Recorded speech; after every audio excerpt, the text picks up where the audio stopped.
What's up, everyone? Welcome to Level 7. It is time for a bonus episode of the Agents of Fandom podcast. I'm your host, TJ Zwarych, ready to break down the brand new trailer of Deadpool and Wolverine coming to theaters July 26th, 2024.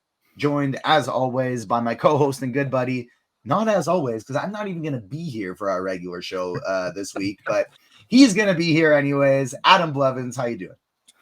I'm doing great between getting this trailer, which is really just like a big Wolverine showcase. And then also I'm going to see Spider-Man 2 in theaters, like Tobey Maguire's Spider-Man 2. I feel like I'm just stepping into a time machine today to enjoy another era of superhero content. But no, I'm so excited to talk about this trailer because what a trailer it was. A very, very exciting trailer for a movie we're all excited about. And to help us break it down, we got not one, but two fellow Agents of Fandom members to break it down with us, because these are also the guys who are going to be helping break down the Bad Batch and X-Men 97 this week when I am away at the Calgary Expo. Hopefully having some great time, getting some interviews for agentsofandom.com. First up, we got my guy with a great name, just one of the best names in the biz, Fat Thor, aka TJ Pistilli. How you doing, TJ? Hey, everybody! How's it going? I'm doing good, man. I'm on cloud 9 of nerd heaven right now. I mean, like Adam was saying, we are just eating so good with content right now, and we got our boy Hugh back in action. I mean, what more can I ask for? And I get to hang out with you guys today, so it's been a great day so far.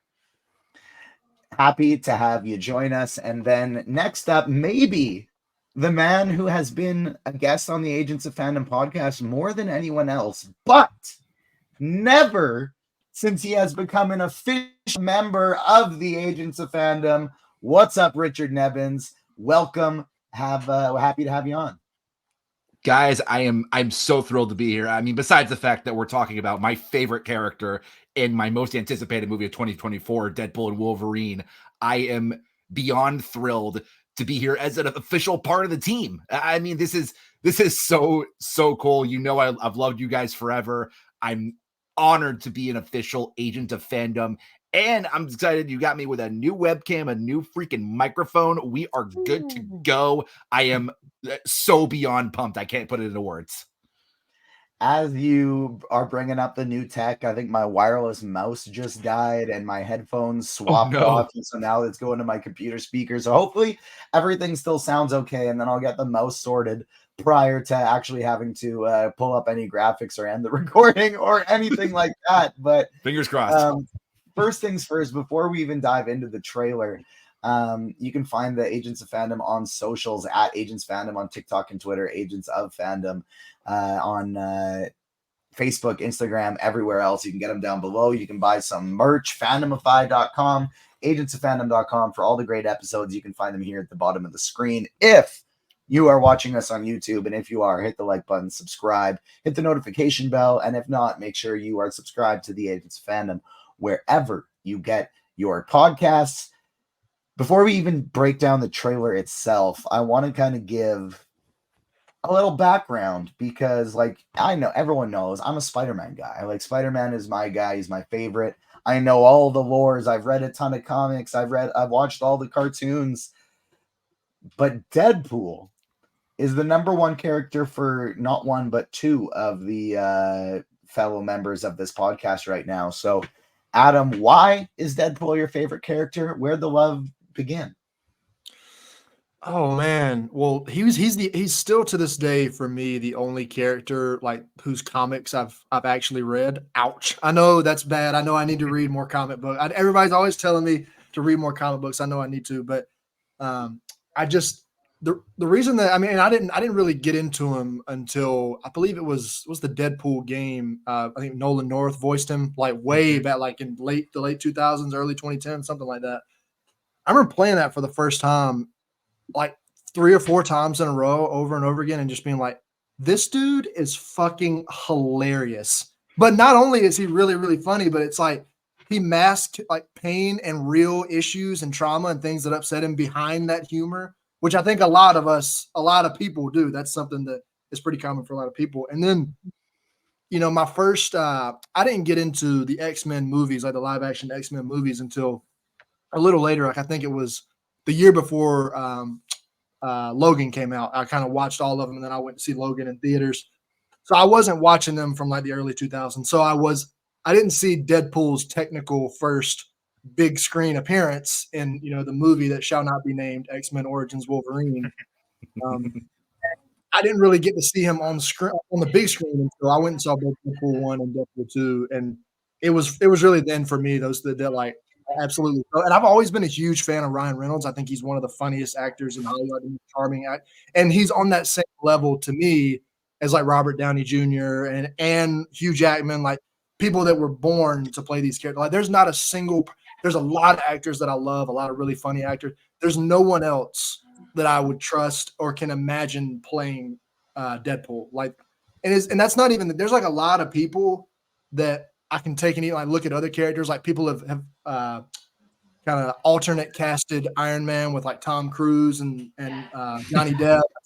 And then people have been doing it with Wolverine, like all kinds of, and I know that's inevitable because we're going to need a new Wolverine when the X-Men are back in the MCU. I'm sure that won't be Hugh Jackman, returning for year 31, but Deadpool's like the one character where I've never seen a post or tweet in my life that's like, wow, if Ryan Reynolds wasn't Deadpool, who would have been a great, because there's nobody that could do it as great as him. So there's like kind of a whole plethora of things that led to me becoming such a big Deadpool fan, but it really started with the video game. That was my first exposure to him. And then now it's like everything that he's ever been in. I mean, I've read probably a very small fraction of the comics that he's appeared in, but I've read probably 15 or 20 of them, and I loved all those too. So pretty much everything except X-Men Origins Wolverine is how I got here to being such a big Deadpool fan. Shout out to Nolan North's portrayal of Deadpool as well. You can find my interview with Nolan up on agentsofandom.com, as well as the YouTube page where we talk about how he got that job. And it's a funny story because I can't remember if it was from the animated movies like the Wolverine versus Hulk where Deadpool shows up, or if it was in the video game first. Off the top of my head, I can't remember which one it was first. He says it in the interview. But he basically says like somebody was working on the project that worked with him on Uncharted, and they were like, hey, where like between takes, all like the stupid shit that you say, like that we don't include in the Uncharted games, we would actually like you to come do that as Deadpool. We don't have a script for you. We just got you to come say all the stupid shit that's in your head in that voice that you always do between takes on Uncharted. And that's how he got the role of Deadpool. And still to this day, I think it's just Ryan Reynolds and Nolan North as the only two people who have portrayed Deadpool in media over the last dozen or so years, whatever it is. Because like even in the newest Midnight Suns game, it's still Nolan North portraying Deadpool there. So great shout outs there. Rich, how about you? Where did the fandom start for you with Deadpool? Well, it's really funny to me. I'm actually really glad Adam went first because like I actually kind of have a really similar background with not just Deadpool, but with comics too. I am so far behind on reading comics. I feel like I'm ashamed of myself. I need to dive into comics more. And like someday my good friend Jillian over at The Direct, who's like a comics expert, she's recommended a couple of runs for me, especially with Deadpool, because she loves the character too. But for me, I think it was, funnily enough, some of Ryan Reynolds' early work as Deadpool in the movie that shall not be named, like you said, X-Men Origins Wolverine. Because it's really funny too, because it took me a while to get into all of the X-Men movies, the live action X-Men movies. I think the first one I saw, ironically enough, was Last Stand, which I know, hell of a movie to see for my first X-Men movie. Because like you said, TJ, I started off as a Spider-Man guy. Like I saw Tobey Maguire's trilogy, like that started when I was like 11 years old. And I loved it. And then, I saw Wolverine. It was funny enough, Ryan Reynolds is hilarious as always. He does the best he can with very, very little to work with. For what it's worth, like early on, he was a great Deadpool in that movie. Like Absolutely. he was a great early Deadpool in that movie before all hell broke loose. Stuck in an elevator with 5 guys on a high protein diet. But then I really, really fell in love with him. I think it was the first Deadpool movie, which came out in 2016. Ironically enough, came out on my wife's birthday. So we took a Valentine's Day trip to go see it. I cannot remember a time that I have laughed so hard at a movie, maybe to this day, the way I did with the first Deadpool movie. The scene where he's punching the crap out of Colossus, and he goes, the line I remember that killed me, that sent me into tears, was, "All the dinosaurs fear the T-Rex." and then it just went on from there. Like you said, Adam, Ryan Reynolds as Deadpool, there is almost no better character to actor match than him. Like you said, Robert Downey Jr., Hugh Jackman. I'll throw Iman Vellani in there as Ms. Marvel too, because I think she is quickly rising to that level where she is just the perfect Ms. Marvel and everything I imagined her to be. But yeah, I mean, the first Deadpool movie, Deadpool 2, was awesome. I've taken some time over the last few years to finally catch up on the entire X-Men saga. The only one I haven't seen so far is New Mutants. I think I might be okay to maybe not from what I've heard. For what it's worth, I'll say watch it, because it is not the worst of the X-Men movies. Right. That's To me, that's Dark Phoenix. Just because they was not great. Took the worst of the original movie and then they just original trilogy, and then they just remade the exact same movie again. So bad. With the same guy. That one made no sense. But New Mutants is not a good movie, but it has some great performances. It has some really great performances. Like Anya Taylor-Joy as Illyana Rasputin, she is magic. Like she is perfect as magic. So like there are some really strong performances in a bad movie. Yeah, that's fair. And then, yeah, I mean, once Deadpool was confirmed to go to the MCU, I just thought it was the perfect avenue for Ryan Reynolds to enter this space. I mean, I think he is going to drive the MCU forward in ways that we haven't seen before. And like, we're going to get into this trailer big time here in a couple minutes, but let's just say after these two trailers, my hype level is through the roof. I cannot wait to see what Marvel does with Deadpool, with Wolverine. I think we are in for a huge movie.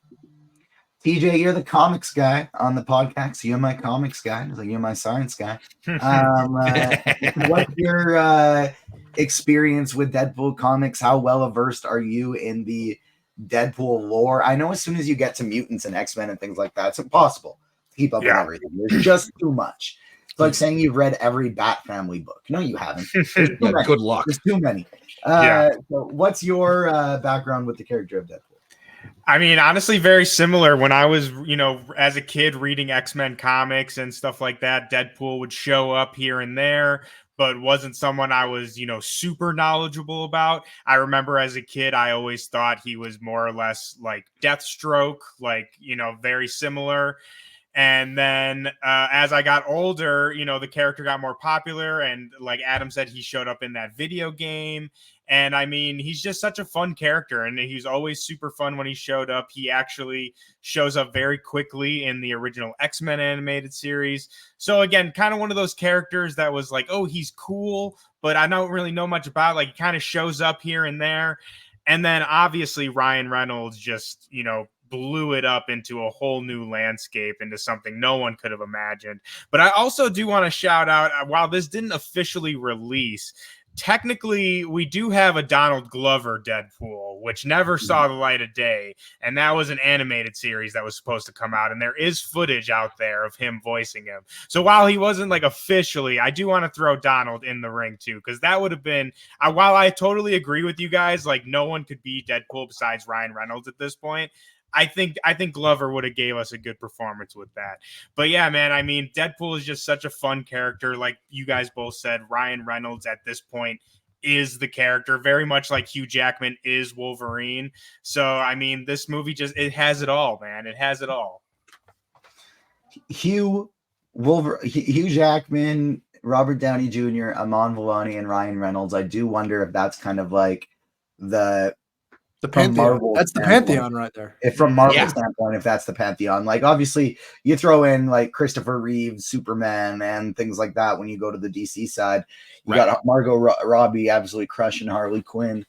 But I think those are probably the four for Marvel, because as much as I like think Tom Holland is a perfect Spider-Man, Andrew Garfield was also an amazing, there's other people who could be Spider-Man. Yeah. I'm gonna throw into Chris Evans as Captain America, because I think he I was getting ready to do that dude, too. He is Chris Evans. Captain He America. was great, but I think other people. He was like, don't get me wrong, he was amazing, but I think other Maybe like people that next could have tier done it. down.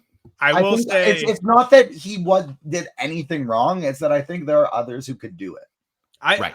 I'm not going to disagree with you, but I will say in our boy Chris's defense, I was lucky enough to speak with Jackson Lansing, Colin Kelly, who wrote the most recent Captain America comic book, and Jackson told me that he actually, like, when he was thinking of Cap's dialogue, he would think of it in Chris Evans' voice, because like to him, he just nailed that part. So I think our boy Chris has some points for him there. I mean, if the writer's thinking of him, He has an argument. yeah. See, I would just say I would replace, and you gotta just bear with me on this. I would replace Iman Vellani with Chris Evans strictly because she doesn't have that longevity. To me. I the need volume. Right. I know right, she's right, perfect, sure. but I need to see it for longer than like Yeah. I need to see her go through, because we've only seen it in 2 projects Fair now. enough. But it's funny to me too with Chris Evans. I'm so glad you brought that up, TJ, too, because I having recently played the Midnight Suns, and then we see Captain America and What If. They, to me, like anytime I watch it, I'm immediately like, wait, this is just not as like, this doesn't feel like Captain America to me in the same way that Chris Evans does. Like, I have yet to see another iteration, whether it's in multiple video games or like TV shows or anything like that, where I'm like, oh yeah, I can see it. And I'm not talking about like Sam Wilson, just strictly like Steve Rogers' version of Captain America. Like anytime I see that, I'm like, you're fine, but you are not Chris Evans, Steve Rogers. Chris Evans is not gas. my Cap. That's the thing too, is I think a lot of this was MCU, but a lot of it even more was Chris Evans. I think a big reason for that is no one gave a damn about Captain America before Chris Evans, right? Fair. Yeah, like he was really a B-list, C-list character. Yeah, at best, right? And he was kind of a made fun of style character for a lot of people. Totally. Just in certain medias, not all. Like, he obviously started out as being like the guy in World War II and stuff, but as things progressed, you want to see a great rendition of Captain America. You check out Spider-Man the animated series when he shows up, because that's my guy. I got to double check to see if the Captain America who shows up in X-Men is voiced by the same guy as the. Imagine if it was Chris, dude. Oh my god. Oh. No, I think. I mean, it won't be, but when he shows up in X-Men, like the voice actor is teased that he's coming back from the original X-Men animated series. But I have to double check to see if it's the same guy who did it in Spider-Man the animated series, because they were going on at the same time. Right. But we're here to talk about Deadpool, and so let's start diving into this trailer, because we begin with a very similar shot to where we're used to seeing Wolverine. He's in a bar. He's introduced there in X-Men First Class. It's quite literally almost a shot for shot look of how he looks in the new video game, the Wolverine video game that's coming out. The one quick teaser we saw, it's him sitting in the bar with his back turned. So we do get kind of a very familiar looking Wolverine, but as soon as they start talking, as soon as he has his limp whiskey claws,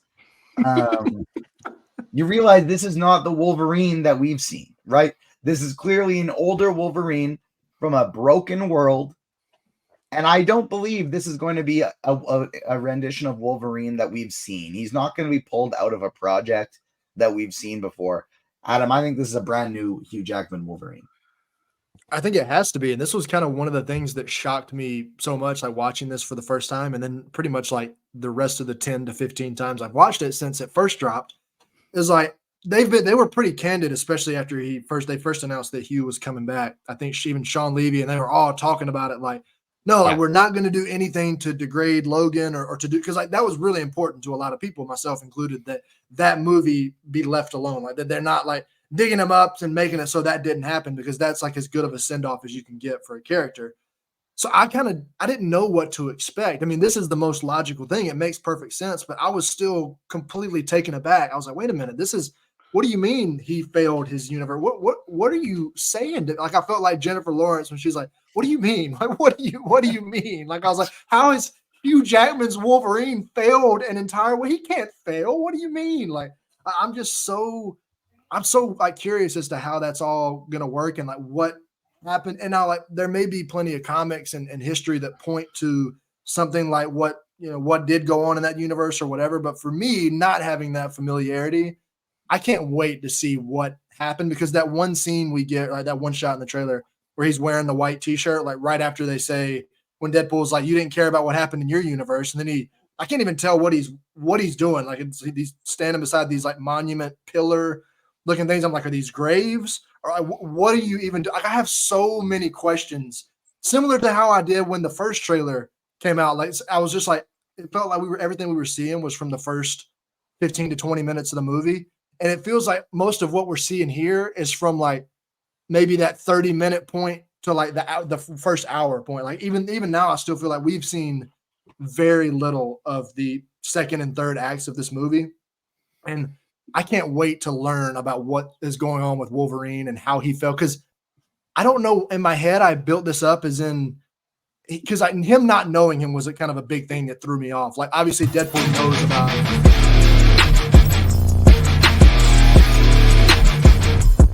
Sorry about that, everybody. My computer froze here, and I'm dealing on my laptop trying to do produce stuff, and I am trying to unplug things in, trying to fix it, and I legitimately have no idea how that happened.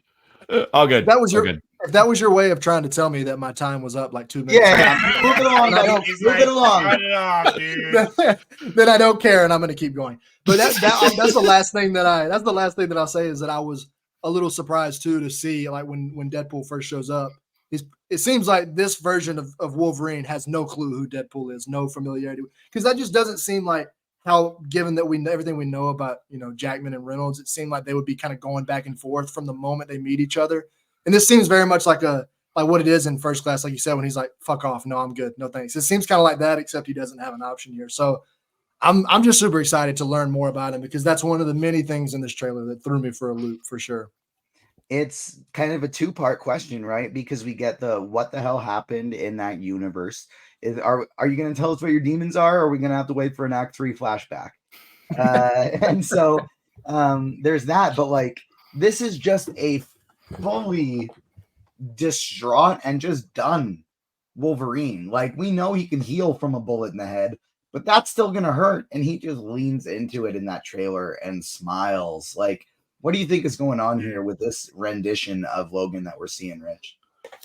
I mean, this is, like you guys said, this is a Wolverine who looks like he might be at the end of his rope in his universe. I mean, I couldn't help but think of the grave thing, like you were mentioning, Adam, like all those big giant pillar monument things that he was walking by. Like what is it that causes his universe to go to such a level of shit that he's like, that he ends up in front of Wade and he's in the TVA? I mean, we saw like just a brief shot of Matthew McFadden, Mr. Paradox, saying that this Wolverine like failed his universe. And like, all I can think of too is the whole incursion thing. Like, this is, I can't remember who said it exactly, but I think it was somebody big from Marvel's like, this Avengers 5 and Secret Wars are a huge trio of movies that all go one from another to another. And this is, it really does, after this trailer, feel like the first step to what is going to be the incredibly crazy, like massive, climax to this entire phase and this entire saga. And like, I love the fact too that this trailer was so Wolverine focused, because the last time we got 2 seconds of him, we got like a half a second of the costume, and the costume looks beyond amazing. I mean, I can't believe it took us this long to get here, but I'm so happy we finally did. I mean, the rapport between Reynolds and Jackman looks just perfect. I mean, the classic send off, go fuck yourself, from First Class was that could not have been any better. I'm so glad he finally gets a movie where like it's got the vibe of the original X-Men movies where he was first Wolverine, but then the R-ratedness of Logan, which is, I think, the perfect combination. It's the perfect way to bring Deadpool and Wolverine into the MCU. There's just so much to digest. Like, I love the fact too that this is the last thing I'll say before I pass it off to TJ. This trailer really actually didn't give us a whole lot more on the story. I mean, we got some of what to expect, like from a Wolverine standpoint, like that whatever he did, like fucked his universe into a new timeline, really. And then I can't help but think too of this one line from the first Deadpool. Again, these timelines get so confusing after he's says McAvoy or Stewart. And I think this might be the movie where we can finally get some clarification maybe on those timelines, because it's the TVA, because it's jumping through universes and everything. There could be a huge shift in direction, like for the entire MCU, because of this movie, because of Deadpool and the mutants entering the MCU for the first time. And I, for one, am all here for it. I can't wait. TJ, what do you think the failure to his universe was? Was this something we've seen before? Could it have been Jean's Dark Phoenix blowing it to shit? Could it have been Thanos? Could it have been the Sentinels from Days of Future Past? Could it have been maybe that he's plucked right before Logan, and it's like it's from that type of scenario? And then the other thing I want to know is, do you think the universe that Wade visits Deadpool in, or sorry, that Wade visits Wolverine is he in his own universe, or had Wolverine gone somewhere else? Because when Wade says to him, like, I know you failed your universe kind of thing, he looks like he's like, wait, you know, I'm not from this universe. Like, that's the face that I read on his look. So what do you think happened? And do you think he has transversed to a second universe, and that's why the TVA was like, go pick this one?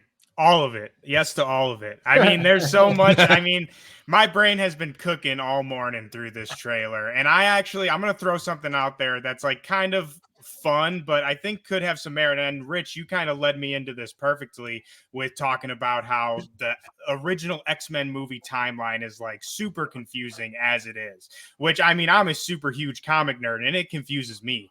So maybe one of you guys can add some clarification for this if I'm wrong, but I'm thinking that we could possibly be seeing two different Wolverines in this trailer. And the first Wolverine that we see that can't have his claws extend, the whiskey claws, I'm thinking maybe that could be our Wolverine from the Logan movie, which I've always been under the understanding that the Logan movie more or less takes place in the Fox like universe, but it's almost kind of like an alternate it's future. A different one. It's a different universe. Yeah, exactly. So I'm thinking that the first Wolverine that we see in the bar is Wolverine from Logan, like before, obviously, I can what see takes that. place in Logan. And that's why his claws don't work, because obviously that's a problem that he has problems with his powers in that movie. And then the other Wolverine that we see, the one in the suit, I think that could be the Wolverine from the original X-Men, like X2, X-Men Last Stand. And that's why he's in his full get-up. Exactly. X-Men That's why 97. he's in the full get-up. And why we see him and Deadpool fighting in front of the Fox 21st Century logo that we've seen in, leaks from the set and all that. So that's kind of my like fun theory of, like I said, I think we could be seeing two separate Wolverines in this trailer. And for the Wolverine in the suit that we see in the TVA, where they say that he fails his universe, I'm saying like almost 100% it has to be an incursion. Like that. I love all your other shouts, like the Sentinels, Thanos. I think all of those are great. And I mean, probably did happen in that universe as well. But I think that what really like when everything went to shit, it was for sure an incursion. And Wolverine, much like Doctor Strange in Multiverse of Madness, was the one person who was supposed to save it, and he fucked up, or, whatever happened. We'll find out what happens. But I also think, too, again, going off of what you were saying, Rich, too, with the two different Wolverines in the timeline, is when we see them fighting and he says, you failed your universe. So to me, that makes me think everyone's fucking dead. Like, everyone in the universe besides Wolverine is more or less dead. And that's why it's like a wasteland and all that. But then he's in a bar with a bunch of other people. So that's kind of also makes me think these are two different Wolverines, because if his universe died, how is he just chilling in these people are just like, yeah, dude, you killed the universe. Like, that doesn't make much sense to me, right? So That's what I'm going with. And like I said, I think for sure it's going to be incursion. And again, going with what you were saying, it's going to lead straight into Secret War, and it's going to be the kind of catalyst that we're all seeing.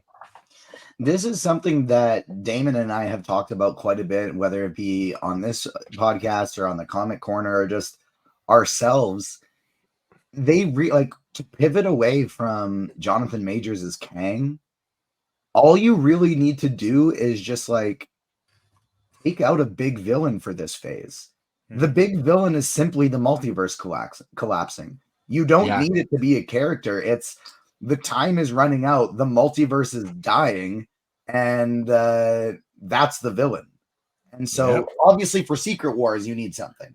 But for the ones leading up to it, for Avengers Kang Dynasty, you need a villain.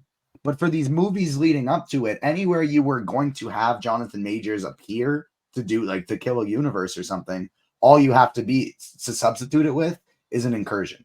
All you have to substitute it with is this universe is dying. Now, you still need a major player for the Avengers movies, of course, but I think you can take out his character and simply say there's an incursion here. Adam, what do you think about the two Deadpool situation? The two Wolverine situations, sorry.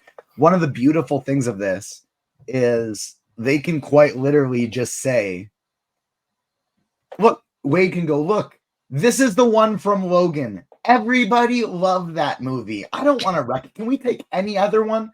For one, he's old and can't help me. But for two, let's do it from one of the shitty movies. Like, if he makes that joke and the crowd would love it. So Adam, who do you like? Do you think it's fight when they are having their fight? He looks bigger, he looks jacked, he looks more mobile, he's stabbing Wade in the crotch. Do you think that's the same Wolverine that we see at the beginning of the trailer? First, I want to say, when you first started this question and you were like, what did you think about the two Deadpool? My heart skipped a beat because I was like, did I miss a major portion of this trailer with like two different Deadpool? But I mean, I hadn't even considered that. But at this point, I can't rule anything out. I'd have to go back and like, that's the kind of thing where after hearing that, and my brain almost would have to go back and rewatch the trailer to be like, oh, I can see it, or oh man, I don't know, because it seems like that would be a lot to kind of explain to, because I always go, and I know this is like a lame thing to do, but I always kind of go back to how, because it's not really that lame though, because Marvel executives do this all the time and talking about like, how can we make this resonate with people like us, the four of us in this room, but also Joe Blow, who walks in off the street, who just sees a day, he's like, oh, that looks like a cool movie. Like, they make these movies for people like that too. Like they don't go often as crazy as I think we want them to get with this kind of stuff, just for that reason, that they're also making these movies for, I'd argue that even probably the majority of people who would go see this are going to be more casual fans than people like, not 90% Joe Blows that have never even heard these characters or anything, but I'd say at least half. Yeah, I'd say probably close to 50-50 are going to be maybe people that haven't even seen a Marvel movie in a couple years and are like, oh yeah, I went and saw those Deadpool movies or something like that. I remember seeing Wolverine back, 15, 20 years ago. I'll go check this out.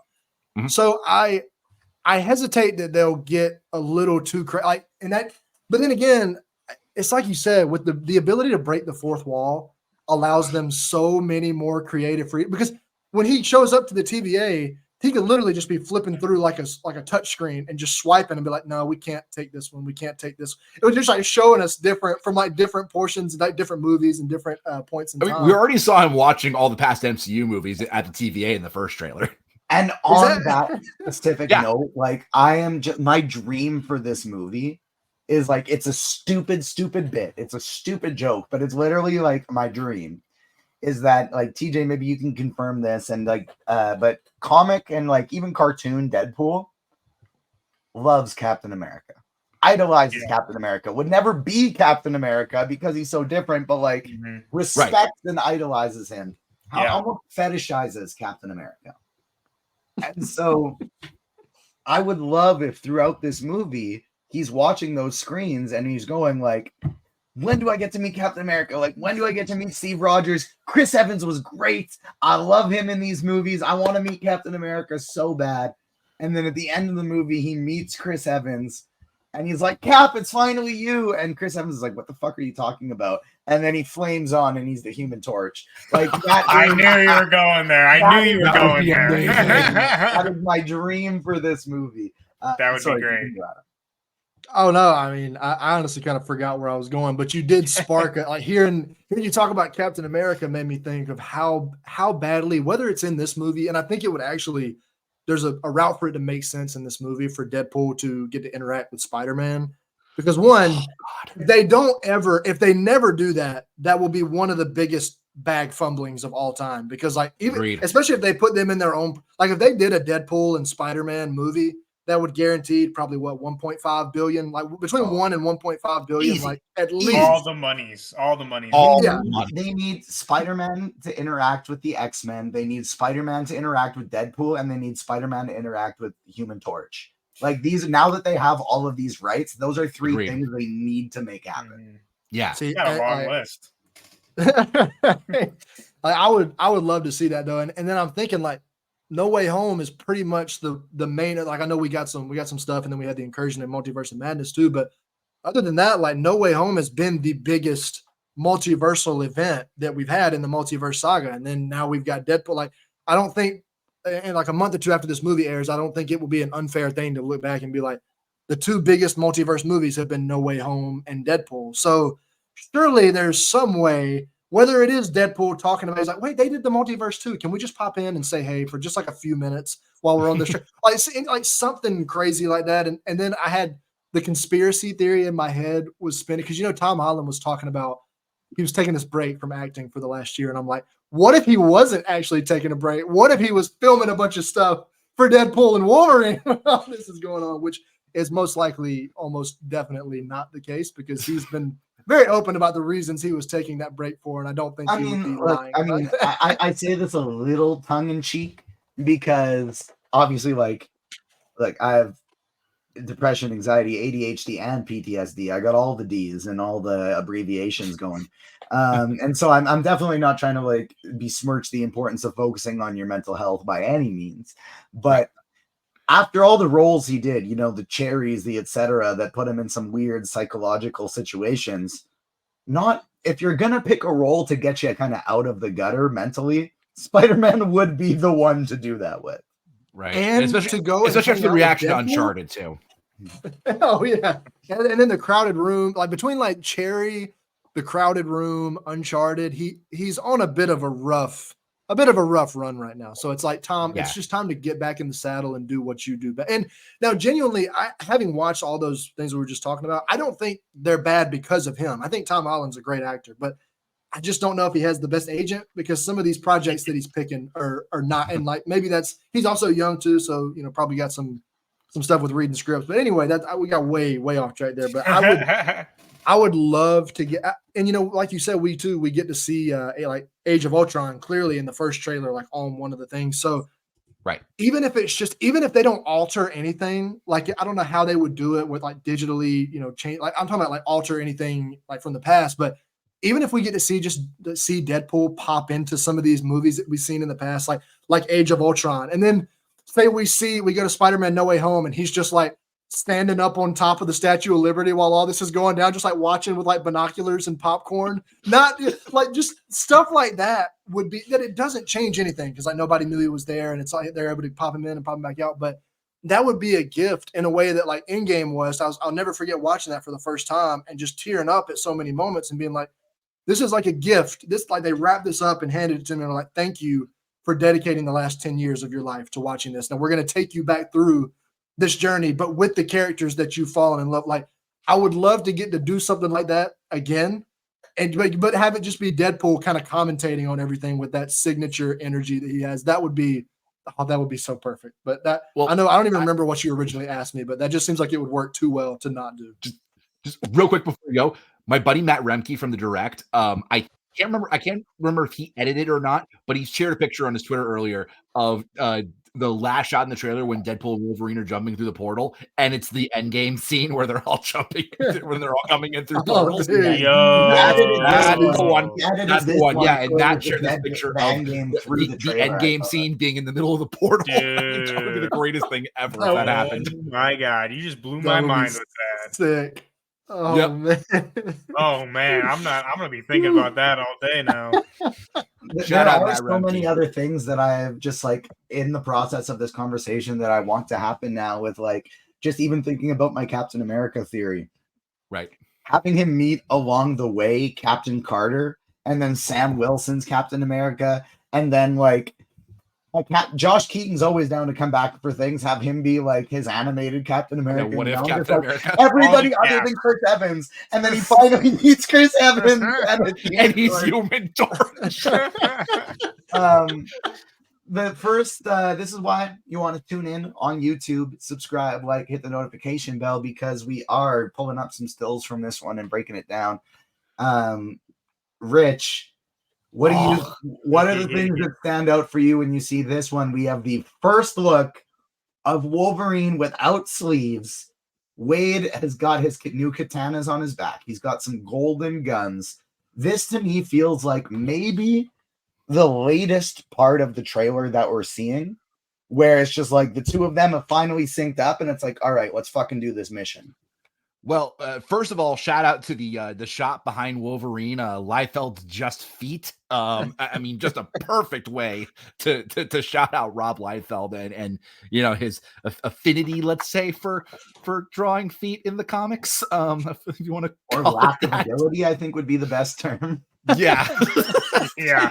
Exactly. I mean, this shot it's the money shot of both trailers. I mean, seeing Hugh Jackman in this suit is what everybody has been dying and waiting to see for literally a quarter of a century. Like, I mean, we all grew up with, you know, the black leather X-Men suit, and James Marsden's Cyclops even made the joke in the first X-Men movie. He was like, you know, what would you prefer, yellow spandex? And we're finally getting the yellow freaking spandex. It looks exactly the way it does in X-Men, the animated series, X-Men 97. I mean, Hugh Jackman in all his glory. He just looks incredible, and we got it without the sleeves. I love the fact that we're getting it both sleeved and unsleeved. I think it's going to look fantastic both ways. I mean, this is going to be one of the early parts of this movie where everybody stands up and cheers. You know, seeing these two together, fully costumed up in the MCU, probably quipping like crazy right before it. I mean, this is a moment that's been so long in the making. I cannot wait to see how it manifests and how it unfolds in the movie itself. Because I mean, like you guys said, we have no idea what's going to happen up until this point. TJ, where was your excitement levels when you see this scene? We finally get the sleeveless Wolverine. He's jacked. He looks good. Wade is in all his glory. I gotta say, like, I think the Deadpool suit is probably Marvel's best live action suit.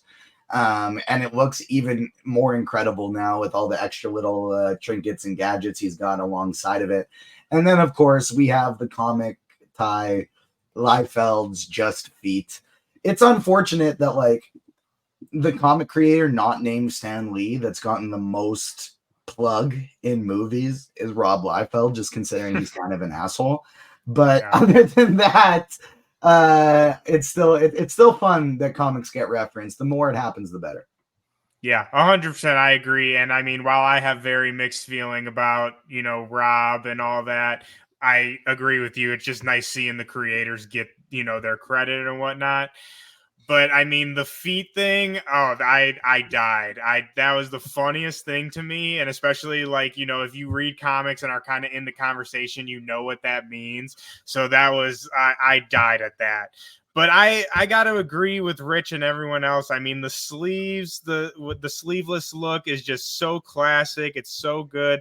And there's I've been begging for this. I mean, basically my whole life at this point, but specifically on the, post-credit scene of the Wolverine, where he's in like Japan, we get a little scene of him opening up a case with the helmet. I'm pretty sure that was his brown and yellow one though. Yeah. But it was like it was such a like slap in the face almost, because it was like, yeah, we're going to show you this, but you're never going to freaking get it, you know? And so ever since then, and once we heard that Hugh was coming back to the MCU, there's even a video on our channel, Sons of Mjolnir, where I'm talking about this, and I'm literally like, Feige, please just give me the yellow suit. That's all I want. Like, the movie can be ass, the rest of it. Just give me the yellow suit. That's all I want. And by golly, Feige came through again, our Lord and Savior, and he gave us the yellow suit, and it looks like everything I could have ever hoped for. And like Rich said too, I mean, this is clearly the money shot. I don't know about the whole movie, because there's going to probably be some crazy shots, but I mean, this shot it sets everything up, man. It's what you need. It's about to be my background. Adam, to me, the most telling and important part of the trailer in terms of plot is the brief part where Deadpool is beating the shit out of a bunch of TVA agents because the TVA recruited him. We've been kind of speculating since the first trailer that we saw that maybe this is like a more sinister branch of the TVA that's recruiting him, considering these are people we haven't seen yet. And, you know, the TVA we know and love, why the hell would they be recruiting Deadpool to save the universe? There's some ulterior motives here. What do you think necessarily is going on? And then in regards to the TVA, we get to see one of your favorite actors from one of your favorite shows as Mr. Paradox here and being one of the main players. But it was reported well over a year ago, Mobius is going to be in this movie. Now, maybe that was just a guess because they heard it was going to be TVA, so they guessed Mobius. But what extent of the MCU lore of the TVA that we know do you think comes here? Because we're going to get a turn. It could be more like it could be Mobius and crew and maybe Loki, maybe Sylvie, who knows, that are involved in this somehow. Or it could just be like, I'm having trouble trying to parse through like how much Fox people and stuff like that are they going to bring in? And then how many MCU people are they going to bring into this movie? Like, I'm not sure. I know it'll be a cameo fest, but I'm not sure on which side more.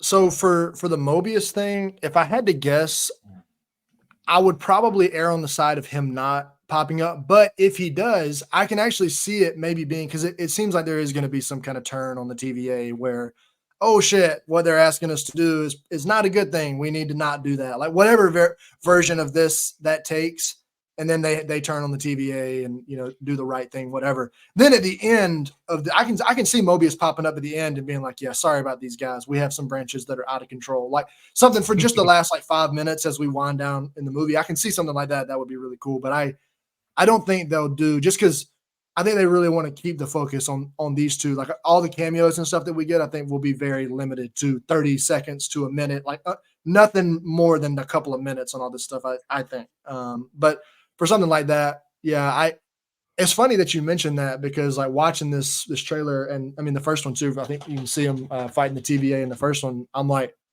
what?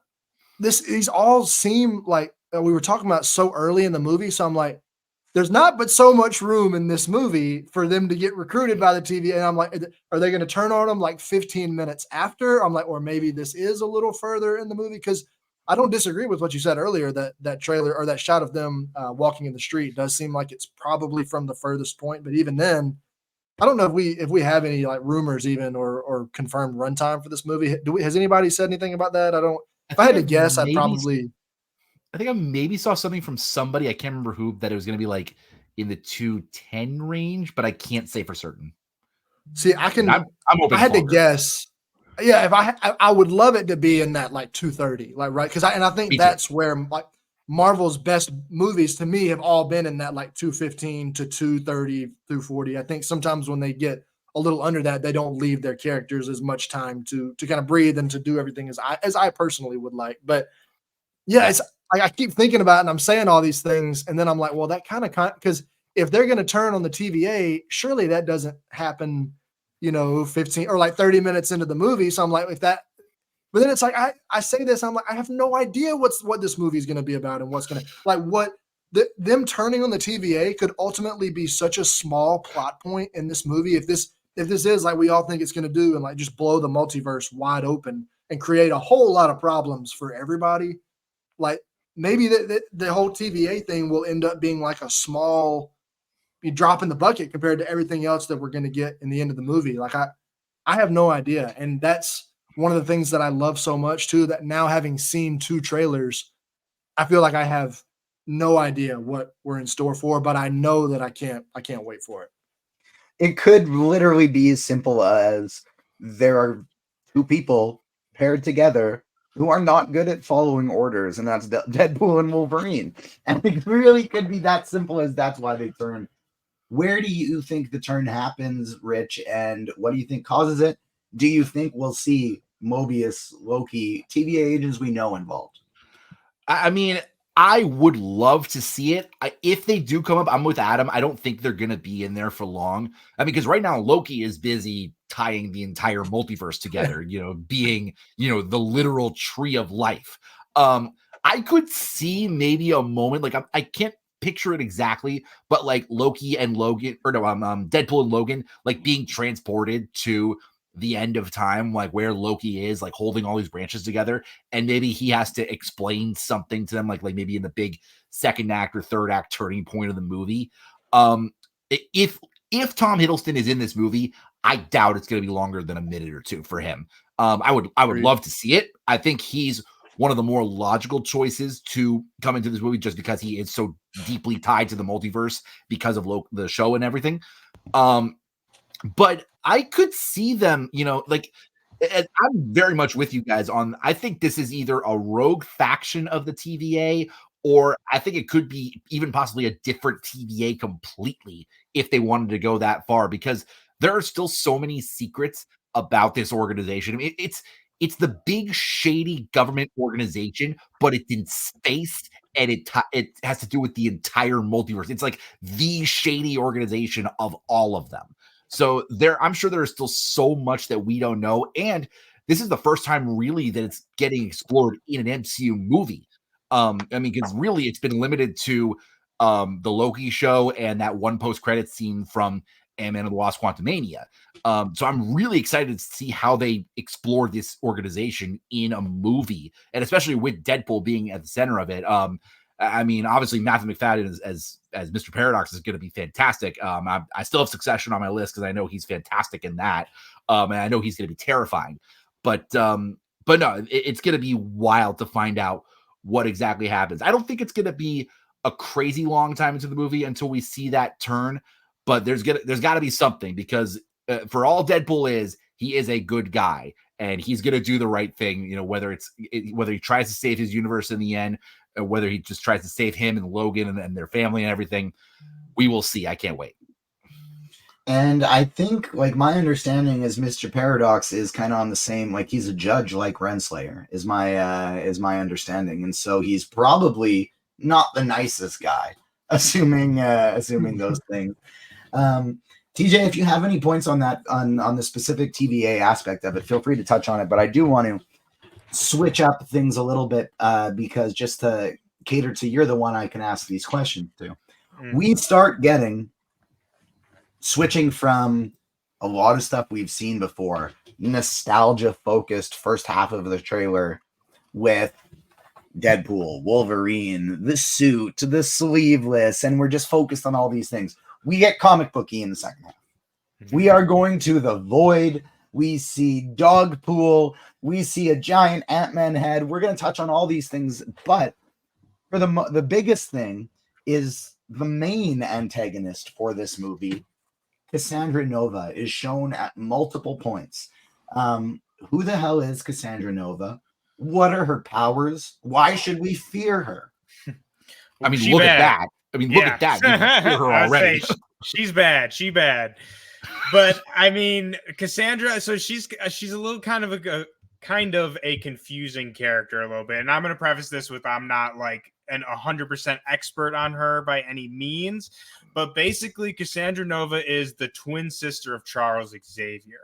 But she is and not really. So really what she is she's a member of a species of bodiless parasites that are composed of living emotional energy, and they're known as the Mumadari, which I know I am butchering that name completely. I think you got it close, at least. Yeah, I say maybe close, but so she's like a whole other sort of being, not even like a mutant or a human.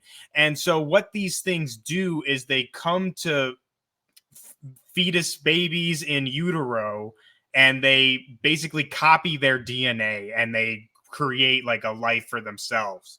And so when Cassandra Nova went into Charles Xavier's in utero, they actually, like, there's a famous comic panel of them as babies like fighting in the womb, which is kind of hilarious. But what she did was she not only copied his DNA, which includes his mutant powers, But by doing that, she copied his complete X gene, which means that she even has powers that Charles Xavier might not even have due to some latent mutations within his gene. So and you see that telekinesis happen in the trailer. exactly, yeah. So we Right. see in the trailer her using this telekinesis. So again, not only does she have all of Charles's powers, who Charles is like one of the most powerful telepaths in the Marvel universe, but she even has powers that he hasn't even discovered yet. Which, I mean, you guys can imagine what that could mean and how much of a formidable foe that she is. Which kind of leads me to think like maybe these two assemble some kind of a team like they did in Deadpool 2. But I think like we've seen so often the Marvel Cinematic Universe either change characters' stories from comics or combine multiple characters into one. I think what we will see based on what we've seen in the MCU so far is that Cassandra Nova isn't going to be his like twin or parasite sister kind of thing. I think she will be the Sylvie to his Loki. A variant. I think she's going to be Yeah. a variant of Professor X. Well, and I that's can see that. also goes with what the Mumadari, again, however you pronounce it, what their kind of whole thing is they literally become an ultimate opposite of whoever is, like, again, in this case, it's Charles. So I think you're right on the money there, TJ. I think they could easily combine this kind of parasitic universe being with it being just kind of a variant of Charles Xavier. Again, the perfect kind of alternate version of him. Everything we've seen in X-Men related lore so far in live action has just scratched the surface of like the least obscure mutant related shenanigans that go on. And so we are just now, I think, getting into, with X-Men 97 and now this, the sheer chaos that exists within Charles Xavier and Scott Summers and Jean Grey's gene pool. We really haven't gotten much of that yet, but with obviously like Legion does a great Job of diving into that with the main character, David Haller, being Professor X's son. Great show. If you haven't checked out Legion, check it out. And then X-Men 97 is finally diving into that with Mr. Sinister and Jean and Scott and Madeline Pryor and Cable. But I think we are now just diving into the weirder aspect of the X-Men lore when we reboot this stuff here. Adam, if you have any thoughts on Cassandra Nova, feel free to dive in. But the next interesting part of this trailer to me is that we go to the Void, a place we are familiar with the MCU. And this is the place to me where I think we're going to see like the most things, because they showed us stuff in the trailer. For example, like a giant Ant-Man head with a bunch of people living there. For one, look, there's a bunch of people living in the Void. Two, a giant Ant-Man head. We see Goliath once again. We see Goliath once again in his purple gas giant form here in the Void from Loki. The last time we went there, we saw all these different Loki variants, a Frog Thor variant. We saw Thanos copter. This could be where we see some shit from the MCU. Yeah, well, I had a thought about this too, because this is where they seem to be like, if it's to believe that this trailer is kind of following the rough timeline, like runtime of the movie, that like, which it seems like it kind of has to be. When they first get into a fight, it looks like they're in the Void, because he says like in the first trailer, that's what does Deadpool say to him? He's like, "Don't just stand there, you ape. Give me a hand up," like as if he's expecting him to help him, and then Wolverine attacks him. So I had the thought, and this may be completely crazy, but I was like, what if whatever their task is, like Deadpool and Wolverine, like the TVA sends them here. So Deadpool goes and gets Wolverine.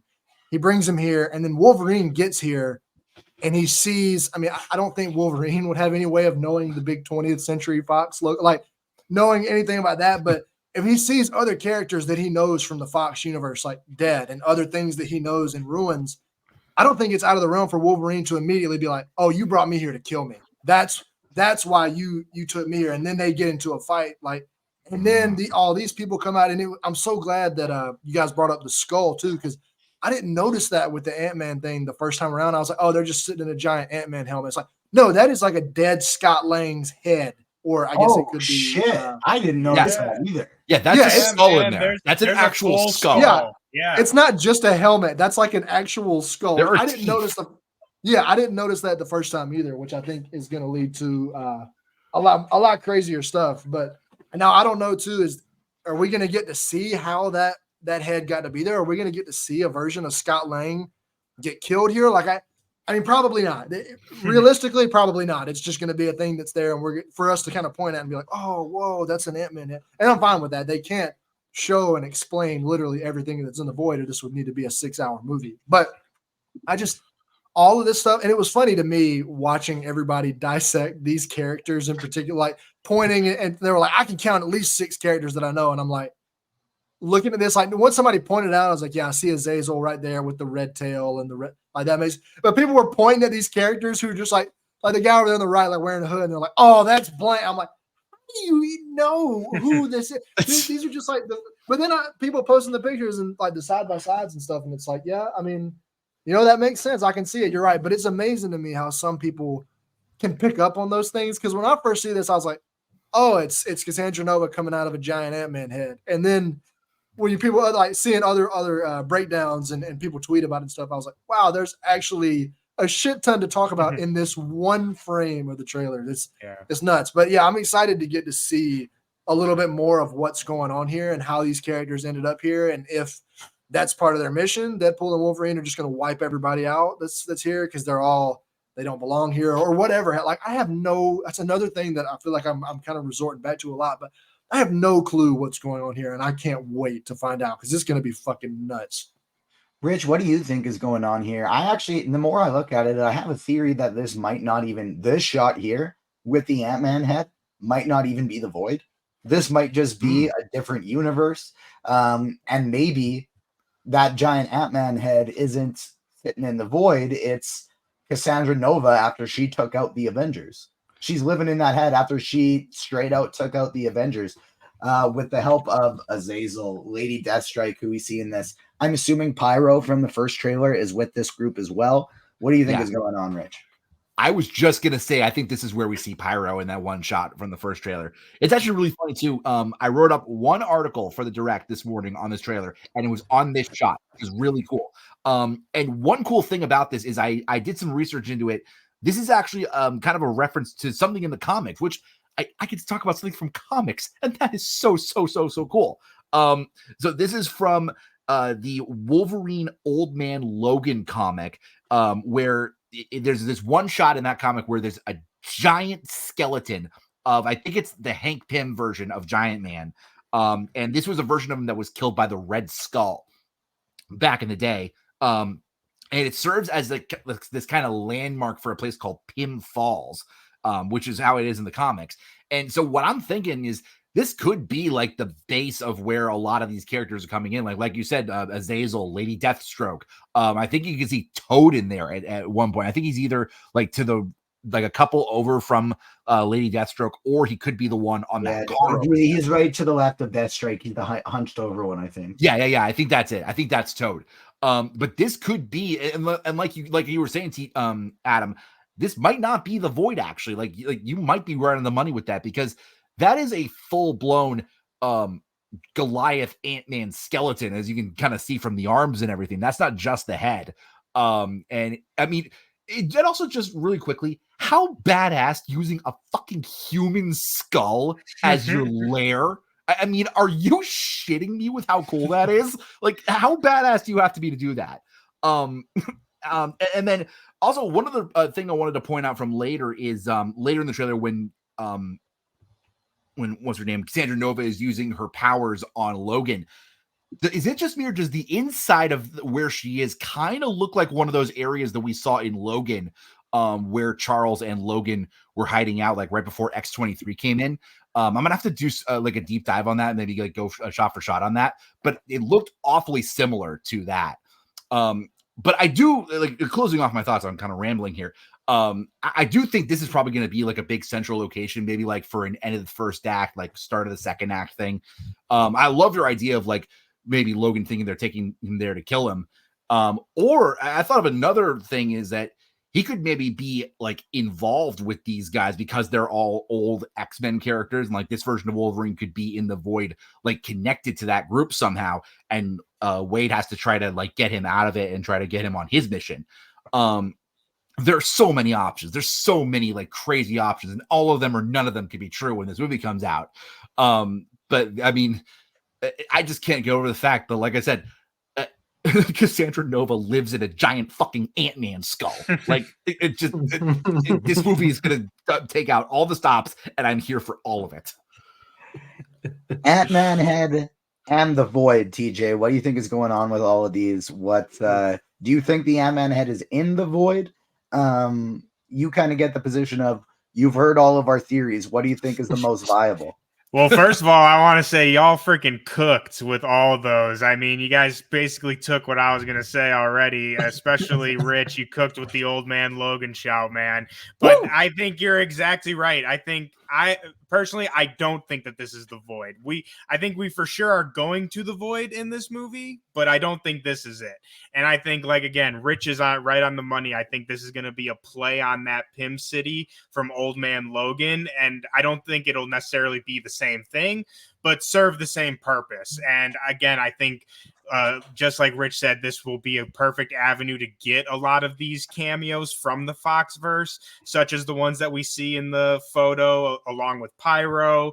There's been rumors of, I forget the actress's name, but who played Jean Grey coming back, all those. Anthony Jensen, yeah. Yeah, it would be perfect for all that stuff. And like we were talking about earlier with like the quick cameos, just show them in the city, boom, boom, boom, quick, done. I think that's, again, all you guys are right on the money with it. But I do want to bring up very quickly, speaking of the Void, I want to bring up something just to get your guys' minds working a little bit. So we see Alioth, obviously, and we learn from the Loki series that Alioth was what was used to end the multiversal war between the Kangs. And we learned in season 2 that Renslayer was actually the one who used Alioth during that war. And right. If I can get a little chime in from the group here, who is left in the Void at the end of Loki?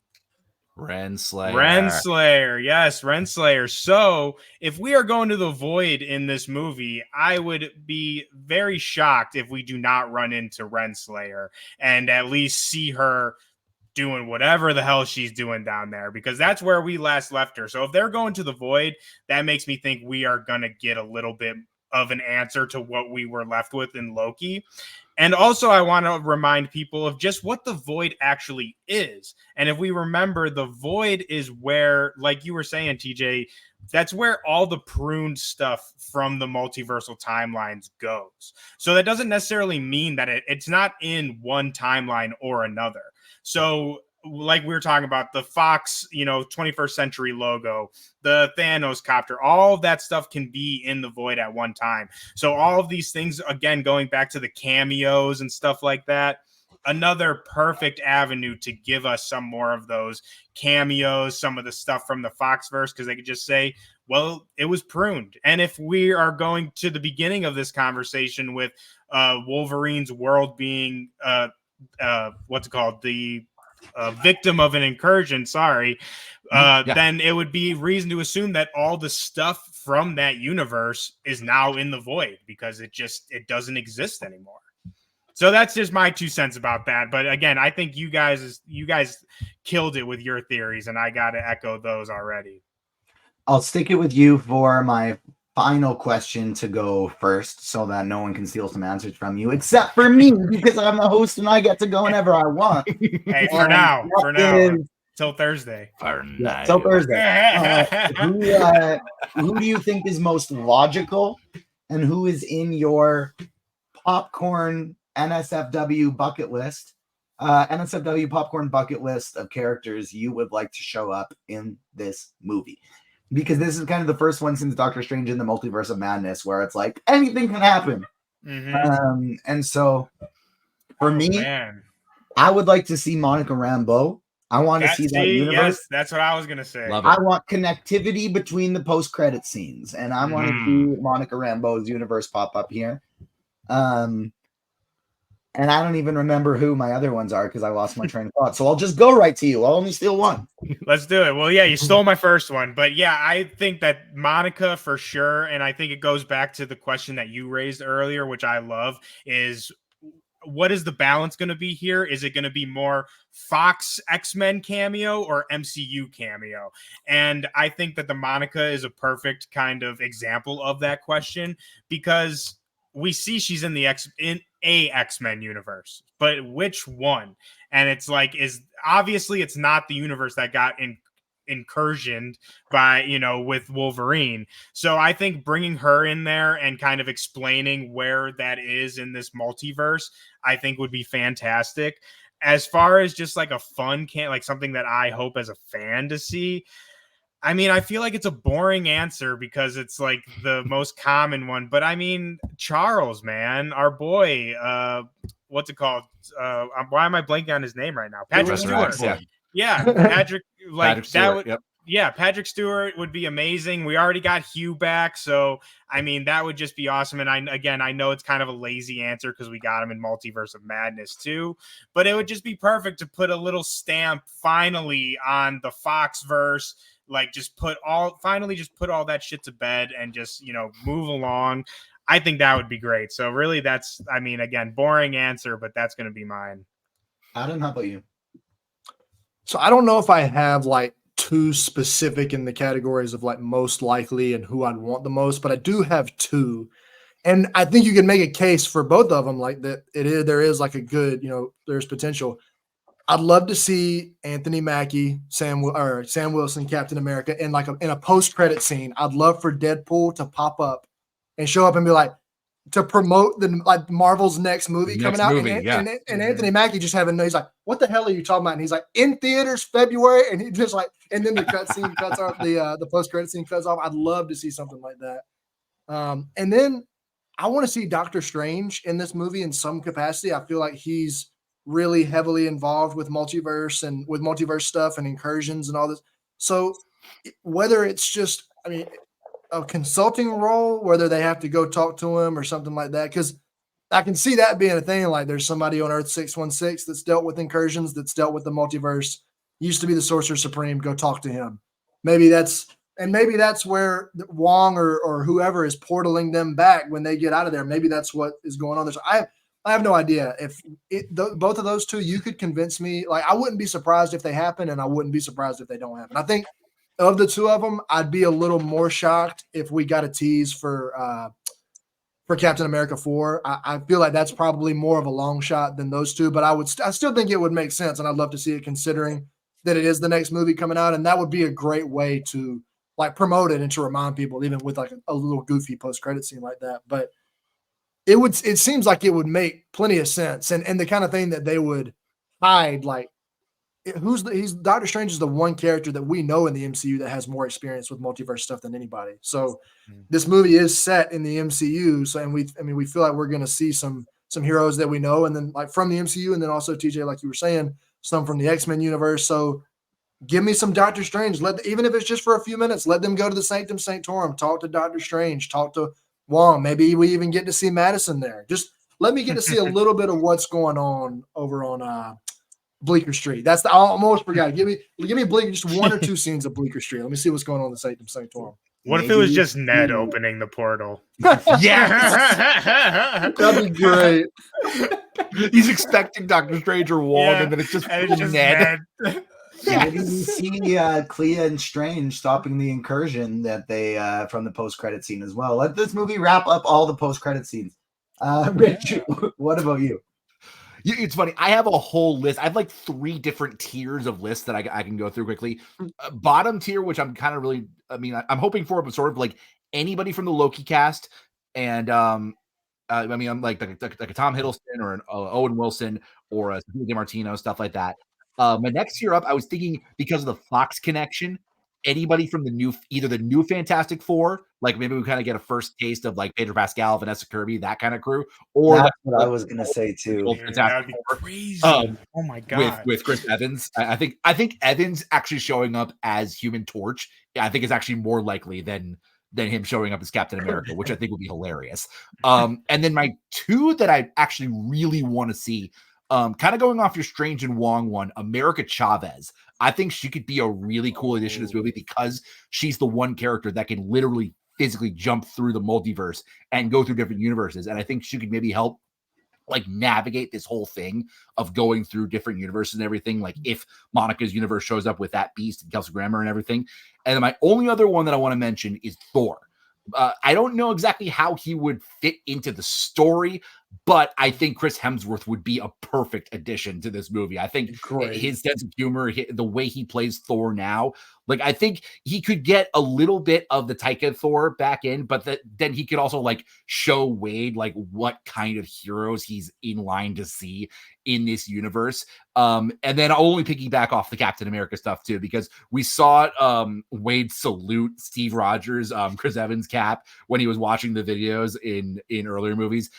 In the earlier trailer, I would kill to see anything like tying back to Wade's just love and respect for Captain America. I mean, I know a laundry list of people. I hope we get all of them. I would love to see any and all of them, but fingers crossed for those few.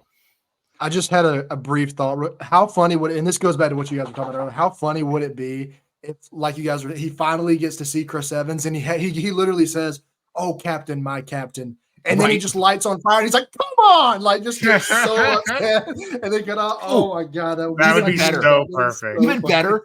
What if it's just Chris Evans? Yeah, I was gonna say just Chris. Like he's like, dude, I haven't done that in years. It's not Captain America. It's just Chris fucking Evans. They got the relationship because they've cameoed in each other's stuff before. Oh, yeah. I do really like the Human Torch one as he pines to meet Captain America. That's my number one. I do really want to see Monica Rambeau as well. I love the America Chavez call. That was another one great. That I was also thinking of throughout this. Maybe he looks for Strange and Chavez is still at his house and she's still at the Sanctum. And so she goes with them to help some stuff out. But the possibilities are absolutely endless. I feel like I had a few other ideas as well, and I don't even remember what they are. But I want to say quickly, Ouroboros, when we were talking about this. I don't know how I didn't think of that earlier. I would anything to get Ki Kwan back. Yeah, exactly. Anything. He would just be so much fun to be in there. So I want Ouroboros. That's going to be my final answer.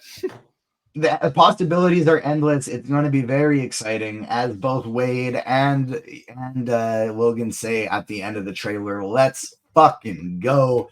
Because when Deadpool and Wolverine hits theaters July 26th, that's what we're going to be doing. We're going to be fucking going to the theaters in a hurry on opening night because this is going to be a hell of a movie. Like I mentioned, this is a bonus episode. We're going to be back later in the week as well. TJ, Rich, and Adam are going to be talking about the Bad Batch episode 14 as well as X-Men 97 episode 7. I will be away at Calgary Expo, hoping getting some great content for X-Men 97 there as well, because they got some of the voice actors there and then just other stuff in general. We got lots of great stuff up on the website right now. I'm back in writing mode. I fired up a recap for the HBO's The Sympathizer episode 2. Check that show out if you haven't. It is very intense. It is very interesting. As well as I got some fun content coming for the upcoming Netflix movie Unfrosted by Jerry Seinfeld, and a lot of the creators behind Seinfeld interviewed Scott Fairston, who of course was a writer on Seinfeld, on SNL, and a bunch of other stuff. So make sure you stay tuned to the website to check all of that out as well. Hit the like button on YouTube on your way out. Make sure you're subscribed wherever you get your podcasts. Follow us on all of the social platforms. Thank you so much for tuning in, everyone. On behalf of myself, Adam, Rich, TJ, all the agents behind the scenes, we will see you later in the week. Peace.